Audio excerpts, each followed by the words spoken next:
तज़कियाकार सुहेल वड़ाई साहब और मुजीबुर रहमान शामी साहब हमारे साथ मौजूद हैं। आप दोनों का बहुत शुक्रिया। शामी साहब, हल्फ आज भी लिया इमरान खान साहब ने, आगे बढ़े जा रहे हैं, मगर कहीं ना कहीं सीनियर रहनुमा इंदिया दे रहे हैं कि वो गलत फैसला हो गया पार्लियामान से जाने का, हमें पार्लियामेंट में वापस जाना चाहिए।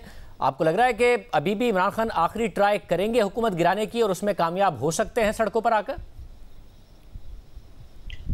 देखें शाहदेव साहब, तहरीक इंसाफ के अंदर भी लगता है कि इख्तलाफ राय बड़ा शदीद हो गया है और जो भी फैसले किए हैं आज तक अपनी हुकूमत के खात्मे के बाद, वो इमरान खान साहब ने शख्सी तौर पर किए हैं और आइंदा भी वो जो फैसले करने जा रहे हैं उनका कहना है कि वो उसका किसी को पता नहीं है, ये सिर्फ उनके सीने के अंदर मौजूद है कि वो किस वक्त क्या करेंगे।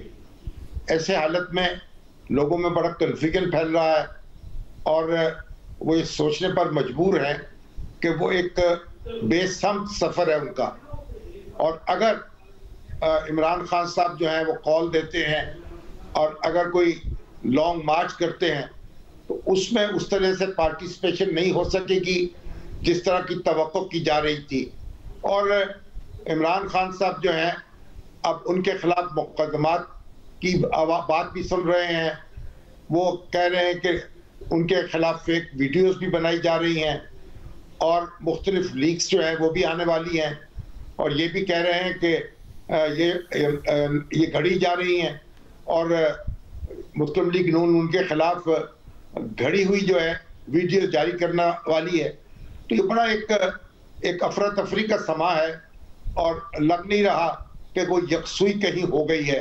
तो मेरा ख्याल पीटीआई के जो लोग सोचने समझने वाले हैं वो भी परेशान है और वो समझते हैं कि वो सहरा में जा रहे हैं और कुछ मालूम नहीं कि उनके पास उन पर क्या बीतेगी। तो ऐसे में अब इमरान खान साहब का इम्तिहान है कि वो अपने आप को संभालते हैं, गौर करते हैं और फिर कोई इक़दाम करते हैं, या बिना सोचे समझे जो है वो उस सफ़र पर रवाना हो जाते हैं जिसकी मंजिल का भी उनको पता नहीं है और जिसकी इब्तिदा की भी खबर नहीं है और इंतहा की भी खबर नहीं है। भाई साहब, आप क्या समझते हैं, क्या सूरत हाल है? इमरान खान सड़कों पर या तहरीक इंसाफ वापस पार्लियामेंट में और फिर अगला इलेक्शन अगस्त 2023 में, या फिर इमरान खान सड़कों पर आके गिरा पाएंगे हुकूमत? मेरा ये ख्याल है कि इमरान खान की स्ट्रेटजी ये है कि दोनों ऑप्शंस खुली रखें। उनके जो पार्टी के रहनुमा हैं वो इमरान से हट के ये कहते हैं कि हमें वापस पार्लियामेंट चले जाना चाहिए, लेकिन वो कहते हैं इसके लिए हमें आप इलेक्शन की तारीख़ दे दें, इलेक्शन का महीना दे दें, तो हम वापस पार्लियामेंट आ जाएंगे और पार्लियामेंट आकर हम इलेक्टोरल रिफॉर्म्स पे बात करेंगे। तो ये ऑफ द रिकॉर्ड गुफ्तगू में वो सारे ये तस्लीम करते हैं कि ये हमसे गलती हो गई और हमें वापस आना चाहिए, लेकिन हमें रास्ता दिया जाए, और रास्ता यही है कि कम अज़ कम हमें इलेक्शन डेट दी जाए। दूसरी तरफ इमरान खान दबाव भी जारी रखना चाहते हैं, वो ये तासुर नहीं देना चाहते कि उनसे गलती हो गई और उनसे ये जो है इस्तीफ़ों वाली गलती हो गई। वो चाहते हैं कि मैं दबाव भी जारी रखूं और इस दबाव के दौरान अगर इलेक्शन की डेट मिले तो मैं वापस भी चला जाऊं। तो वो एक फेस सेविंग यूँ समझे कि उनको एक फेस सेविंग चाहिए, और मेरा ख्याल है फेस सेविंग दे भी देनी चाहिए हुकूमत को और इन्हें वापस पार्लियामेंट में ले लेना चाहिए, और ताकि इलेक्टोरल रिफॉर्म्स हो और अगले इलेक्शन की डेट की तरफ बढ़ा जाए। मगर वड़ाई साहब, ये जो बात है कि इस्टेब्लिशमेंट पर भी साथ दबाओ कि आप हमारे जब साथ थे तो बड़े मकबूल थे, अब आप बहुत गैर मकबूल हो गए हैं, और ज़ाहिर है फिर इमरान खान कहते हैं न्यूट्रल मत रहो, मेरे साथ आकर खड़े हो जाओ। ये मौजूदा आर्मी चीफ पर दबाव डाल रहे हैं, या अब ये समझ में आ गया है कि मौजूदा आर्मी चीफ तो अपनी मुद्दत पूरी करके चले जाएंगे, नए आर्मी चीफ के आने से पहले ही उन पर दबाव डाल रहे हैं? और किस हद तक दुरुस्त है कि इस्टेब्लिशमेंट जब तक तहरीक इंसाफ के साथ खड़ी थी तो मकबूल है, अब गैर मकबूल है? मेरा नहीं ख्याल, पहले भी जब पीटीआई को वो सपोर्ट कर रहे थे तब भी गैर मकबूल थे और अब भी कोई उन्हें मकबूलियत नहीं मिली। मेरा ख्याल है कि इस्टेब्लिशमेंट का तो रोज़ बरोज़ जो उनका रोल है उस पर तनकीद ही बढ़ रही है, तो मेरा ख्याल है उन्हें इसलिए न्यूट्रल होना ही उनके लिए ज़्यादा मुनासिब है। चाहे इस पर तनकीद भी हो, लेकिन उनका असल रोल यही है कि वो न्यूट्रल रहें और उन्हें न्यूट्रल ही रहना चाहिए। और ये जो कहते हैं कि जी पहले बड़ी मकबूल थी, उस वक़्त भी बड़ी तनकीद हो रही थी, उस वक़्त भी जलसों में इसके ख़िलाफ़ बातें होती थी, लाम लिए जाते थे, बात की जाती थी, नारे लगाए जाते थे। तो क्या वो सबको लोगों को भूल गया? मुझे तो याद है यह सारा कुछ इस्टेब्लिशमेंट बहुत गैर मकबूल थी, तो अब भी मकबूलियत के कोई इंतहा तक नहीं पहुंची, अब भी उसी तरह गैर मकबूल है।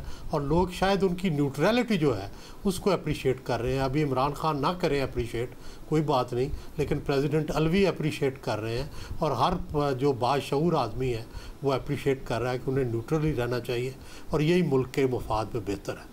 शामी साहब, आप बताइएगा, ये मौजूदा आर्मी चीफ ने तो चले जाना है 1.5 माह बाद, ये अगले आर्मी चीफ पर पहले से एडवांस में दबाव डाल रहे हैं, मकबूलियत की जो बात कर रहे हैं उसमें हकाइक आप किस हद तक देखते हैं कि जी हमारे साथ खड़े थे, हमें सपोर्ट करते थे तो बड़े मकबूल थे आप?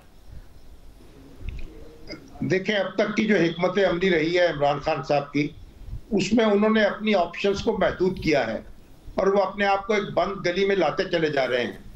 तो मैं नहीं समझता कि वो कोई उनके दबाव का कोई खास नतीजा निकलेगा या जिस तरह की बातें की जा रही हैं उससे घबरा के कोई उनके साथ मिल जाएगा या उनके पीछे आके खड़ा हो जाएगा। वो जो कुछ भी कर रहे हैं उसका एक रद्द अमल पैदा हो रहा है और रद्द अमल उनके खिलाफ यकसुई पैदा कर रहा है। इसलिए उनके लिए मुनासिब बात यही थी और सदर आरिफ अलवी साहब ने भी आज उस तरफ इशारा कर दिया कि वो एक अपोजिशन लीडर के तौर पर असेंबली में बैठते, उनकी बड़ी ताकत होती, वो अपनी पार्लिमानी सियासत करते, जलसों में भी अपनी तवानाई का सबूत देते और जब इलेक्शन आता तो उसमें अपनी ताकत का मुजाहरा कर देते। लेकिन उन्होंने जिस तरीके से पेशकदमी की है उससे उनको कुछ भी हासिल नहीं हुआ। एनर्जी उनकी जो है ज़ाया हुई है और उनकी अपनी पार्टी में कन्फ्यूजन पैदा हुआ है और उनके जो मुखालिफ हैं वो मुज्तमे हो गए हैं। उन पर जो बेएतमादी थी वो मजीद गहरी हो गई है, उसमें कमी नहीं आ रही। तो मेरा ख्याल जूं वो इसी तरह बेसमत सफर करेंगे उनकी मुश्किलात बढ़ती जाएंगी और उनके लिए मसाइल जो हैं वो खड़े होते चले जाएंगे।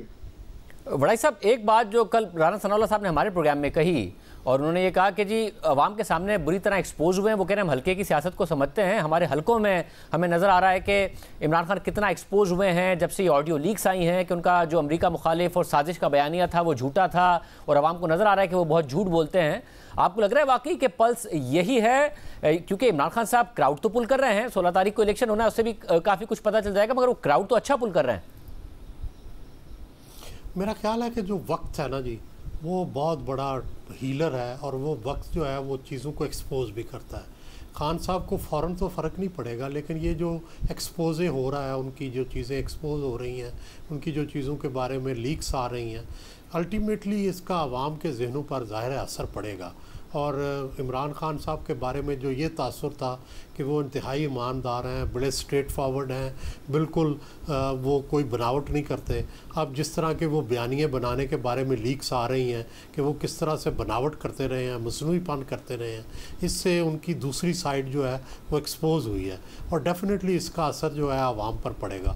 लेकिन इसका फौरी असर नहीं पड़ता होता, बड़ा वक्त लग जाता होता है और वो वक्त जो ज़ाहिर है कई महीने हैं। अगर इसी तरह एक्सपोज होते रहे तो डेफिनेटली हलकों पर भी इनका असर पड़ेगा, लेकिन फौरी असर नहीं। इसके लिए वक्त लगता है, लोगों को तक ट्रैवल करने में, लोगों तक अंडरस्टैंड करने में, लोगों तक एक्सपोज होने में वक्त लगता है। शामी साहब, अगर आपने माजी में देखा है, इमरान खान साहब के 35 पंक्चर का इल्ज़ाम हो, फिर 2013 में इलेक्शन धांधली का इल्ज़ाम हो, उन्होंने जुडिशल कमीशन की इंक्वायरी का मुतालबा किया, उसमें साबित हो गया कि कोई मुनज़्ज़म धांधली नहीं थी। 35 पंक्चर पर उन्होंने खुद ने कह दिया कि वो तो ऐसे ही सियासी बयान मेरी तरफ से दे दिया गया था। फिर जो उन्होंने अरबों की करप्शन के मुख्तलिफ लोगों पर इल्ज़ाम लगाए, परवेज़ इलाही साहब को डाकू कहा, उन्हें पार्टी में शामिल कर लिया, कोई 300 अरब रुपये के इल्ज़ाम लगाए कि फ़लाँ की फ़लाँ जगह प्रॉपर्टी है, फ़लाँ ने मुझे रिश्वत ऑफर की है, किसी का कोई सबूत नहीं दिया, कुछ साबित नहीं किया। आपको लगता है ये जो अमरीकी साजिश वाला मामला है उससे उनकी कोई क्रेडिबिलिटी उनके वोटर सपोर्टर में कम हो जाएगी, वो उन्हें झूठा समझने लगेगा, आवाम की पल्स बदल जाएगी? क्योंकि माजी में उनके मुतादिद झूठे इल्जामात हैं जो गलत साबित हो गए और वो फिर आगे बढ़ गए। देखें, एकदम तो किसी भी लीडर के फॉलोअर्स उसको झूठा नहीं समझते और वो एक इसमें लंबा अरसा लगता है उसके इमेज को नुकसान पहुंचते पहुंचते। लेकिन जब एक दरार पड़ जाए और एतमाद मुतज़लज़ल होना शुरू हो जाए तो फिर उसके असरात मुरतब होते हैं। हम माजी में भी देख चुके हैं, एक ज़माने में हमारे जो पॉपुलर लीडर्स हुआ करते थे वो कोई भी बात कह देते थे, लोग उसमें तालियां बजाते थे, लेकिन बाद में फिर ऐसे औकात भी आए कि उनकी सीधी सादी बात जो है उसको भी कबूल नहीं किया जाता था।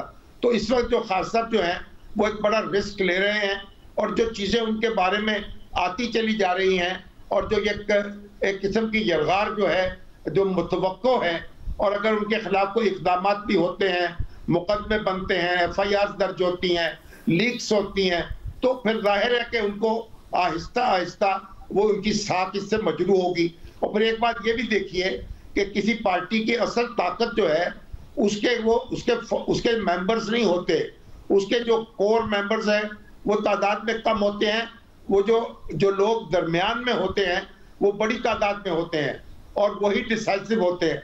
वो लोग जो हैं वो मुतज़ब्ज़ब होते चले जाते हैं, तो उसके नतीजे में फिर जो ताकत है वो सिमट जाती है।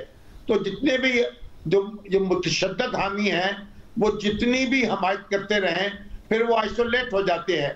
तो मेरा ख्याल ये एक सफ़र है जो एक वक्त लेता है, लेकिन मेरा ख्याल बिल आखिर इसके नतीजे में बहुत कुछ हो जाता है जो सोचा जा रहा होता है, और बहुत कुछ नहीं हो पाता जिसकी लीडर तवक्को कर रहे होते हैं।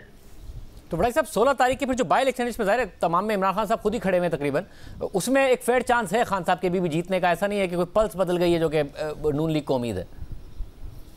जी नहीं, अभी मेरा ख्याल है कोई पल्स नहीं बदली, अभी पल्स वही है, इतनी जल्दी नहीं बदलेगी। लेकिन अलबत्ता 2-3 चीज़ों पे नून के बारे में तासर कुछ बेहतर हुआ है। एक तो उनकी जो एफ़र्ट है इंटरनेशनल, चाहे वो UNO में हो, चाहे मुख्तलिफ मुल्कों में हो, शहबाज शरीफ साहब की बहुत ज़्यादा एफ़र्ट, बिलावल की बहुत ज़्यादा एफ़र्ट, इसके बारे में अप्रिसिएशन हो रही है।